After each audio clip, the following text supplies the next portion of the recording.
তোমার গার্জিয়ান, মানে তোমার বাবা মা কিংবা তোমার পরিবারের কাউকে নিয়ে আসতে। রাজিয়া তোমাকে কিছু বলে নাই? আসসালামু আলাইকুম বন্ধুরা, কেমন আছেন? নাটকের এই অংশে আমরা দেখি পারিবারিক টানাপোড়েন এবং ভুল বোঝাবুঝির চরম পর্যায়। মায়া, বদরুলের স্ত্রী, তার শ্বশুরবাড়ির লোকদের ষড়যন্ত্রের শিকার হয়।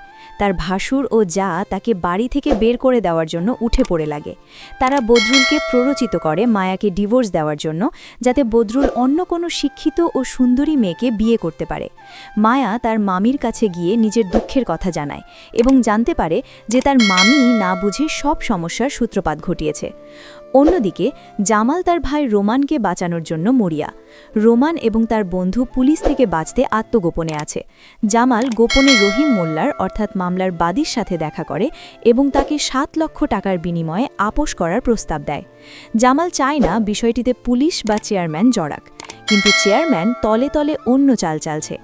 নাটকের শেষে দেখা যায় রোমান যে বাড়িতে লুকিয়ে আছে, পুলিশ সেই বাড়িটি চারপাশ থেকে ঘিরে ফেলেছে। পুলিশ তাদের আত্মসমর্পণ করতে বলছে, যা নাটকে একটি উত্তেজনাকর পরিস্থিতির সৃষ্টি করেছে। পুলিশ রোমান এবং তার বন্ধুকে গ্রেফতার করতে পারে,